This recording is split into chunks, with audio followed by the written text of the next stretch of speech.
Hello everyone. In this video, we will be discussing about the scope and functional areas of management. This particular topic is continuation of the module 1 management introduction. We will see what are the functional areas of the management. So when we speak about the functions of management, strictly we can able to define the functions within the five factors, that is planning, organizing, staffing, leading and controlling. So we shall discuss the each functions in detail, that is planning, organizing, staffing, leading and controlling. First of all, what do you mean by planning? So this is a very basic step which involves mapping out how exactly to achieve a particular goal. How exactly we are achieving a particular goal. Say for example, that the organization goal is to improve company sales.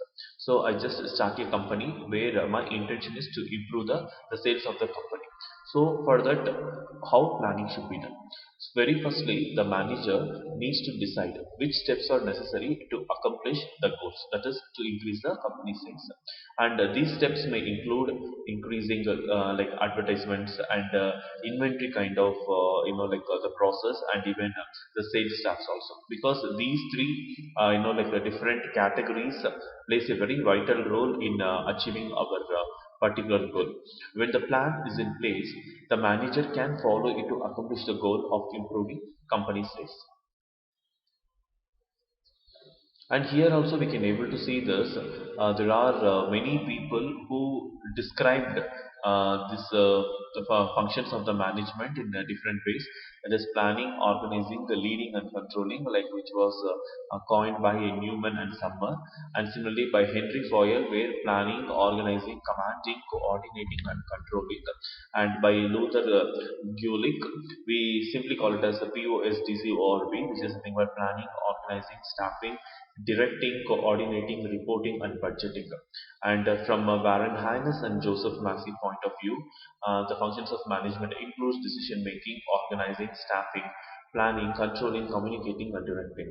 And from Kuhn's general point of view, planning, organizing, staffing, directing, and controlling.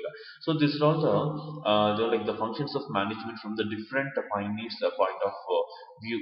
But the the order which we are following, it's for our way of understanding, but it's not compulsory. The same way only we need not to follow. Even you can follow any of these people's functions of management too. Then moving to the next one, that is organizing. So once the planning is done, so that's what, after a plan is in place, a manager needs to organize the team, and he need to materialize according to the plan which was made. So assigning the right work and granting authority on the very two elements of the organizing. So a manager in a large organization often works with the company's human resource department to accomplish this goal. And even it is very common, I think most of them would be knowing, whenever you go for any company for any interview purpose, where you can able to see always a manager who will be sitting in the HR department, that is human resource department, because he is the one who not only cares about the company's progress, and even he need to make sure that everything is going on like as per the plan which was decided by the team of managers. And moving to the next one, staffing.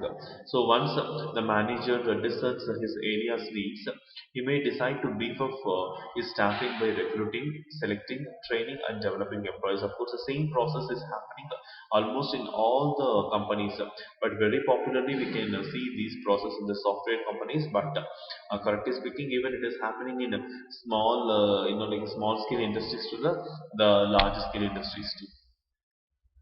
Moving to the next function, that is leading. So what do you mean by leading? So once this the planning and the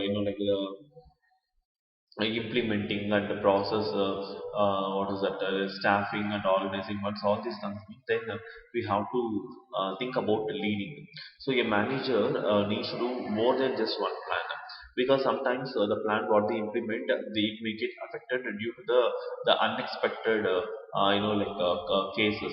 So such kind of things, management even they should have an alternative plan, and even at any point they should be able to implement and organize the staff, and even he need to make sure that his team, that is the staff team, even they are supporting the manager for the alternative plan to achieve their goal. And it mainly requires manager to coach, assist, and problem solving with the employees, because the team effect the effort is very much required for this leading. So leading not only involves the coaching, assisting, and problem solving, and also it involves motivating, communicating, guiding, and encouraging. So all these four important factors are very very important for a manager, which we call as a leading. It means he should not focus only on his work always. Even he should always able to motivate their employees in case if they are very much fed up with the the repeated work and other things, and he should able to communicate with them. Like it's not a way of always speaking over the phone or only for the official purpose. Such kind of things it should not be there. Even all kind of interactions should be there, and he should able to guide them properly. And in case if they achieve a little success also, he should able to encourage them for the further progress. And finally, it requires a manager to coach, assist, and problem solve with the employees. And moving to the last one, that is directing, where it involves communication, leadership, and motivation. So here, what is the communication? So it is the process of passing the information and understanding it from one person to another person. This communication phase or the mode of communication vary from work to work and people to people. Sometimes it is very very important to convey the information, but they may not able to meet physically, because they may be available in the different places. That time whatever the best way available to convey, that should be followed. And leadership is the function whereby the person or the manager guides and influences the work of their subordinates. And finally, the motivation is to motivate the employee to give their best to the organization.